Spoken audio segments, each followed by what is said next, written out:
Hello everyone, thanks for tuning into the latest blog update here on the Gavin Partridge YouTube channel. So we are of course into the beginning stages of the UK general election, going to be held on the 4th of July 2024.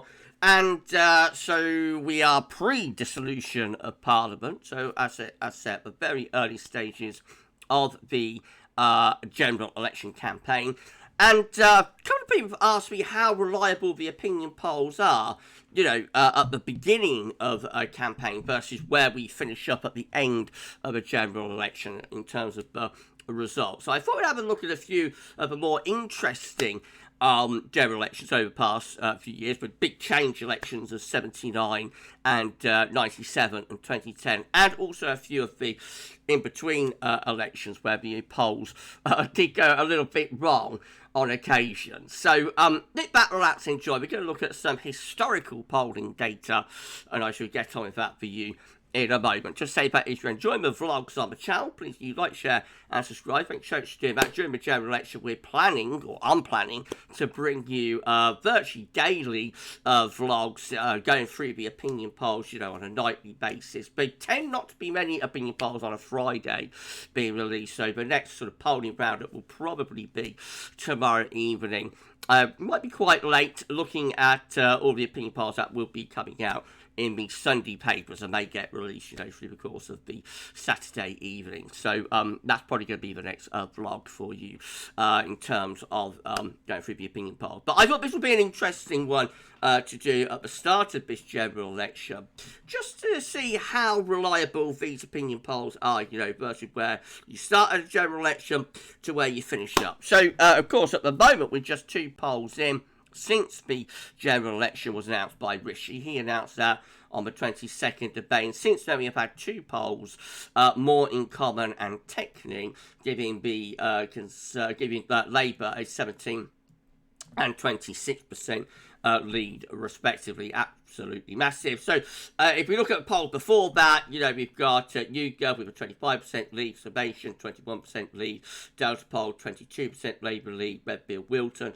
22% Labour lead, Savanta 17% Labour lead, More in Common 16, We Think 23, Opinion 18, and people polling 26, won't go any further down. So I think we can say, but roughly Labour have got a lead, but somewhere around 20%, in the low 20s anyway, on average, with most of those polls. Some of them have them in the sort of mid-20s, some of them have them in the upper teens. But I think, balancing it out, probably you say the Labour lead is around sort of 20%, give or take, as we begin this general election campaign. So let's have a look and see where some of the polls went during previous general elections, starting off with the 1979 change election. This is the election, of course, that brought in the 18-year rule of the Conservatives from 1979 to 1997. And so Parliament was dissolved. Sometimes it shows on Wiki the date that Parliament was dissolved. That's very helpful for this, sometimes sort of guessing. Actually, the Parliament for the 74 to 79 Parliament was dissolved. Dissolution occurred on the 17th of April, and that's when campaigning officially began for the following Parliament. So the first poll that took place after dissolution was from Murray, now Ipsos, for the Daily Express. They found the Conservatives on 49%, Labour on 39%, and the Conservatives had a 10% overall lead. There was also a Gallup poll that was released at the beginning of the campaign, giving the Conservatives a 10% lead. There was a research poll, I don't know who they are, maybe they were a precursor to ICM, not sure, but they gave the Conservatives a 16% lead, and then an NOP poll gave the Conservatives a 6% lead. There was a narrowing of the polls through the general election campaign. There was actually one poll on the 30th of April that gave Labour ever so slight lead. It's from NOP, and they gave Labour 43.1% to the Conservatives 42.4%, which was a 0.7% lead. That's the only time that Labour led in an opinion poll during that campaign. Where we ended up with the general election of 1979, the actual result was Labour on 36.9%, Conservatives on 43.9%, Liberals, not Liberal Democrats, but the Liberals on 13.8%, and the Conservatives had a lead of 7%, which I think translated to about a 5% swing, one of the biggest swings, actually, of the 20th century.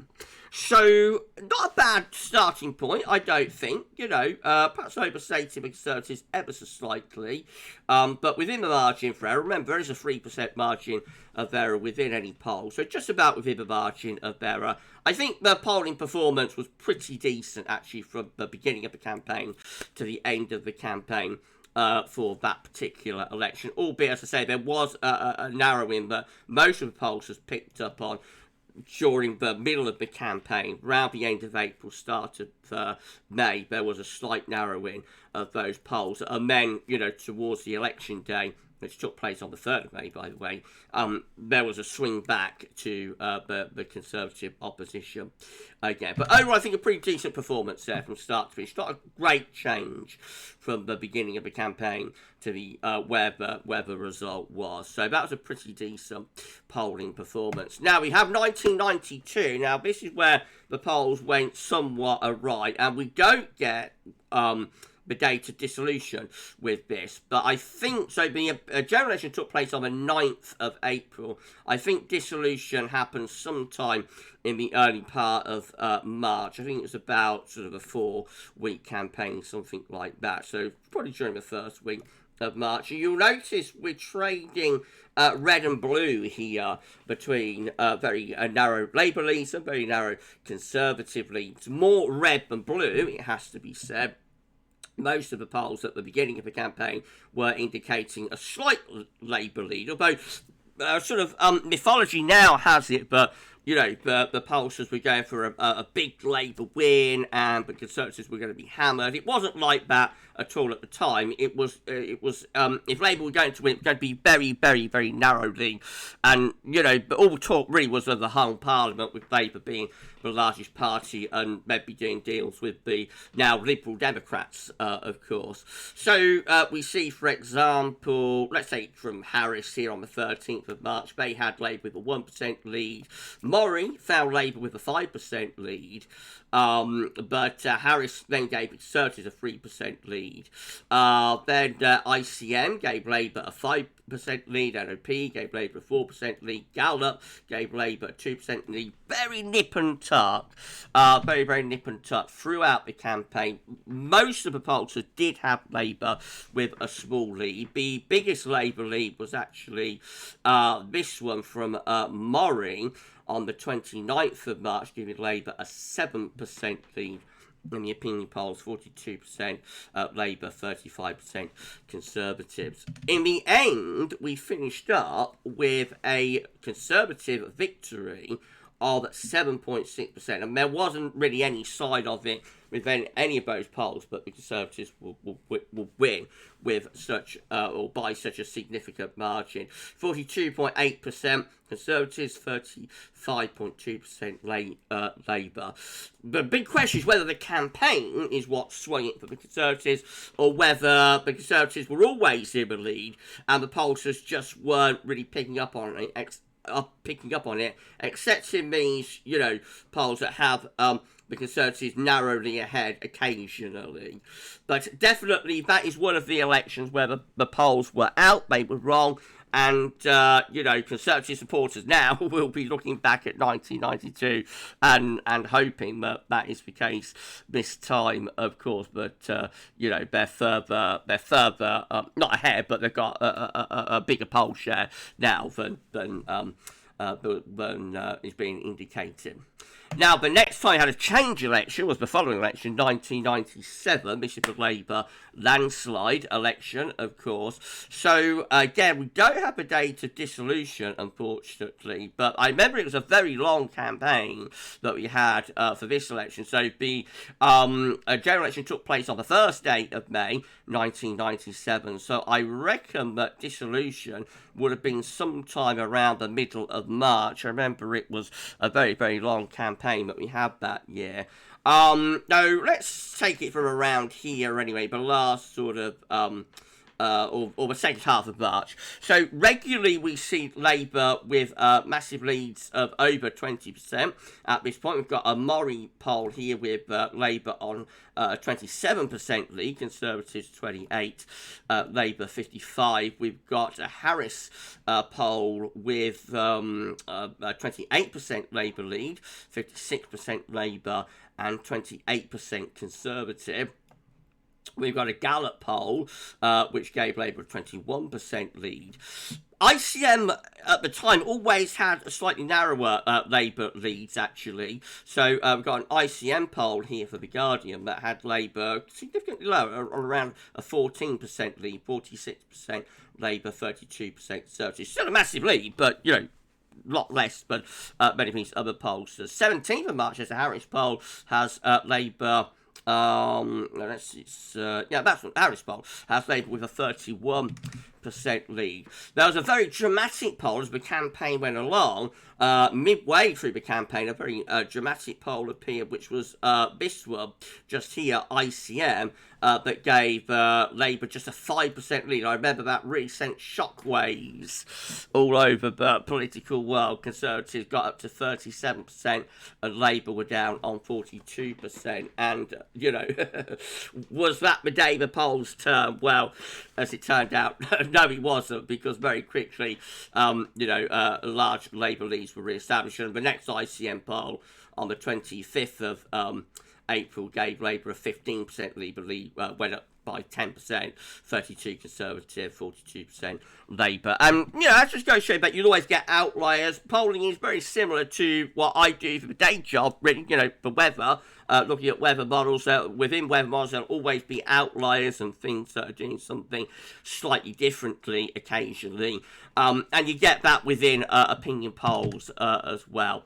So the actual result for the general election in 1997 was a 12.5% Labour lead. The Conservatives managed to cling on to 30.7% of the vote, and Labour had 43.2% of the vote. The Liberal Democrats were on 16.8% of the vote. There's a lot of tactical voting that went on in that general election that helped, you know, seal the Conservatives' fate to go down to the biggest defeat they've gone down to since at least 1906, a baby 1835, something like that.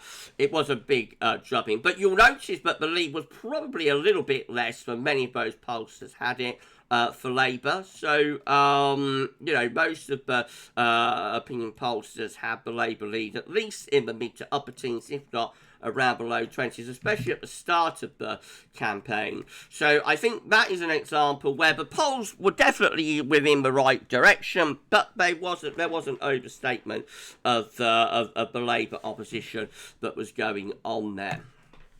And then the next change election is in 2010, where, of course, we replaced the 1997-2010 Labour government with the Conservative and ultimately Liberal Democrat coalition. So let's have a look at that one. I think we do have dissolution of Parliament included here, or maybe we don't. Okay, no, we don't. So I think dissolution happened sometime in the early part of April in that instance. So these are the polls from early April in 2010, and you see, you know, it's all to see a blue. So again, the pollsters were picking up on the fact that the Conservatives were ahead. Many of the pollsters had the Conservatives around 10% or so ahead. We've got YouGov here with a 10% Conservative lead, for example. We've got Angus Reid with an 11% Conservative lead. But then again, there are some lower Conservative leads. YouGov again, with just a 5% Conservative lead, for example. ICM had a 6%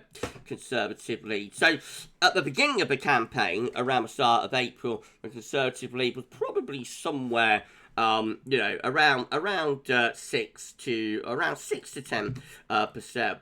Now, of course, there was the TV debate that took place during that general election. That really shook things up, and we actually did see a few Liberal Democrat leads after the first TV debate. That's the first ever televised TV debate there on the 15th of April. And a couple of days after that, YouGov found the Liberal Democrats on 33%, and we saw Labour, I think, on 32% there, and the Conservatives on 26%. No, that Labour, I got that wrong, so do that again. We saw Labour on 26%, Conservatives on 32%, and the Liberal Democrats on 33%, with a 1% Liberal Democrat lead. And a few days more, Angus Reid gave Liberal Democrats a 3% Conservative lead. So there were quite a few twists and turns, through that general election, and particularly for the Conservatives, it was a pretty harrowing time, I think, because they started the campaign thinking they'd more or less got the election in the bag, and then we saw a Liberal Democrat surge. But you'll notice how those that minority of yellow kind of disappears as we get closer towards polling day, and the Conservative lead began to widen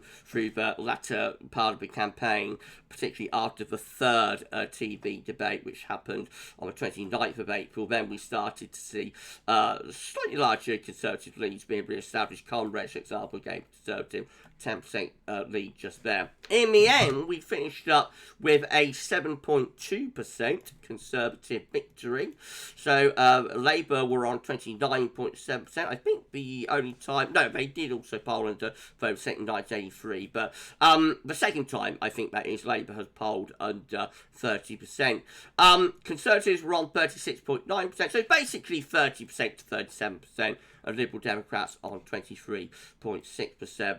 So I think that's an election where the polls really ended where they started, more or less, within the margin of error anyway, despite the twists and the turns that took place through the campaign, courtesy of the TV debates. Basically, the polls ended up where they began, and that was a pretty good and pretty decent polling performance there from the beginning of the campaign to the end of the campaign. Things weren't as good for the opinion pollsters in 2015, so we do have dissolution, I think, with this. Well, there it is. Dissolution of Parliament took place on the 30th of March 2015, and the first poll saw Labour with a 1% lead in 2015. Conservatives on 35%, Labour on 36%. And you'll notice as we go through them, there are many more polls, of course, compared to 1992. Lots more people are in the game now, in the opinion polling game. But you notice it looks very similar, actually, very tight between Labour and Conservatives, trading in this column between red and blue. Probably a little bit more red than blue, especially through the earlier part of the campaign. A little bit more blue, and sort of ties beginning to appear as we get further on into their campaign. But no real sign till the very end, till the final polls, no real sign of the 6.6% Conservative lead. That's going to give them a very slight majority government for the first time since 1992. So we ended up to Conservatives 37.8, and Labour at 31.2, Liberal Democrats 8.1. But the polls before that, so we had Salvation, which was an unpublished poll. They didn't believe it when they saw it, so they didn't publish this poll. But they did actually get the result about bang on. 6% Conservative lead, 37% Conservatives, 31% Labour. There was also a Survey Monkey poll. It was kind of an eve of poll that appeared, giving the Conservatives a 6% lead again, 34% Conservatives, 28% Labour. But other than those two sort of very end of polling polls, either polls, or maybe even day of polls, other than those two, there was no real sign that the Conservatives were going to lead or win the election with like a near 7% lead. So that is one of the examples where polling wasn't very accurate at the beginning of a campaign, and nor was it at the end of the campaign, particularly with most of those opinion pollsters. Then we got 2017, and we all know what happened with this one. So again, we do have a dissolution of Parliament, I believe, or actually we don't have a dissolution, but now Theresa May announces her intention seek a general election to be held on the 8th of June. And this will be the example that Conservative supporters and the Conservative,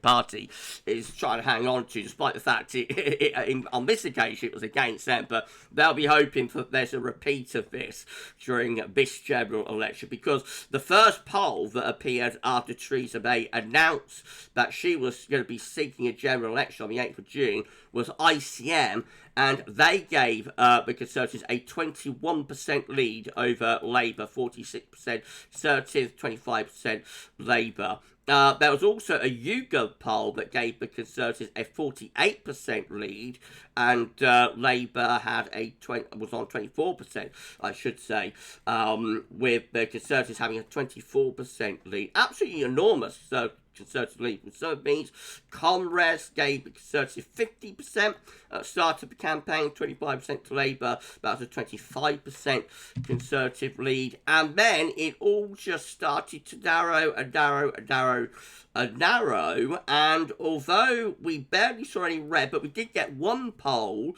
that turned up just here, which I don't know how to pronounce this, curiously maybe that is, which actually gave Labour a 2% lead. It's the only time they led a poll during this election. 39% Conservative, 41% Labour. But an absolute cratering of the Conservative lead over Labour through the course of the 2017, I should say, general election. In the end, the Conservatives, despite that massive lead at the start, ended up only with a 2.5% lead. They won the election with 43.5%. Labour were on 41% of the vote, and of course it resulted in a hung parliament. Theresa May lost the narrow majority that David Cameron had won in 2015. If I show you the graph, look how dramatic the graph is. So that's where things are at the beginning of the general election. Conservatives up there, Labour down there, and that is where they end up. The blue and the red dots there, virtually neck and neck by the end of the campaign. So, was that an example of the polls being wrong, or was it just an example of a general election campaign making a huge difference? I think it probably was the latter. I think at the beginning of that campaign, it's the reason that Theresa May went for the early election in the first place, I think the Conservatives did genuinely have that massive lead, and through various errors that took place on the Conservative side through that general election, we saw that dramatic narrowing. But that is one example, I think, where the polls were right at the start and were right towards the end as well, or quite a few of them were. But it's an example where the general election campaign did make a huge difference to the final outcome. And then lastly, we've got the last general election, which was 2019, of course, which resulted in a big Conservative win of around 80 seats. So if we come down to dissolution, there we go. Dissolution took place on the 6th of November. Parliament was dissolved and official campaigning began. And the first poll of that general election campaign was YouGov for the Times, and we saw, by the way, bear in mind that Parliament hasn't been dissolved yet. Parliament's been dissolved in about a week's time, I think. Though we haven't actually begun the official campaign really yet. We're kind of in the feeling out period at the moment. But anyway, at the beginning of that campaign, 2019, first poll was YouGov, and they gave gave Conservatives, I should say, an 11% lead. And as it went on, the Conservatives maintained their lead. It did vary from pollsters to pollsters. So ICM for example, just gave Conservatives an 8% lead there, but we had Opinion, which gave the Conservatives a 16% lead. We had YouGov giving Conservatives a 17% lead. Generally, the Conservative lead was above 10%, with most of the opinion polls throughout most of the campaign. There wasn't really any sort of narrowing or any notable comeback that happened, or wobble in the Conservative lead or whatnot, come back for Labour. And in the end, we ended up pretty much where we started. So the actual result of the 2019 general election was an 11.5% lead. Remember, the first poll of the campaign after dissolution was YouGov with an 11% Conservative lead. Conservatives ended up winning the election with an 11.5% lead, so virtually bang on where the polls had believed at the start of the campaign. 43.6% for the Conservatives, 32.1% for Labour. And the poll just before that, actually, was we had a couple of polls, and Salvation got it bang on. Panel base gave Conservatives a 9% lead on their even poll. And we saw Salvation giving the Conservatives an 11% lead. They got the last election pretty much bang on, but most of the pollsters were within the margin of error, 11%, 12%, 10%, 12%, 9%. That one was a little bit out there, just a 5% Conservative lead. But as I say, you'll always get outliers and whatnot. 2019 was a very good performance from the opinion polls and the opinion pollsters. So there we go. It is, quite a patchy history for opinion polling. I think more often than not, they're in the right direction. Sometimes overstating the, how far ahead the party with the biggest lead is. That could be either Conservative or Labour. So they will say they will get the election result right, but they might say that, say Labour or indeed Conservatives are 5-10% ahead of where they are in reality. And that happens more often with Labour, so that's just something to keep in mind about this election. The Labour Party is undoubtedly ahead. The Labour Party undoubtedly has a very significant lead. Whether that lead is 20% or nearer 10 to 15%, I would probably go on historic precedents more toward the 10 to 15% mark for the Labour lead, rather than the 20-25% Labour lead that a lot of the pollsters have at the moment. But Labour is undoubtedly ahead, and is undoubtedly, odds on 99.99% certain to win the election, I think. But there are examples where the polls, have gone wrong. And there's the one example of 2017 where the Conservatives did have that enormously. I do believe they did have a pretty big lead, the Conservatives, at the start of that campaign. And it was the campaign itself, and error after error after error after error from Theresa May and the Conservative Party that, but saw that dramatic narrowing as the campaign went along. So there's one example where that happens. Otherwise, generally, the pollsters are, except the exception, the two narrow ones, 92, 2015, except with them, generally the pollsters have the right direction of travel, even if they are overstating and overdoing the lead a little bit. So there you go. If you found the video interesting and informative, please let me know. Like, share, subscribe. So much to do that. As I say, the next polling roundup video I think will be on Saturday evening, probably quite late, when we'll have a look at the opinion polls that will be appearing in the Sunday supplements and study papers. Most of those will be coming out tomorrow evening. Right, we'll end it there then. So for this one, that's all for now, and thanks for watching.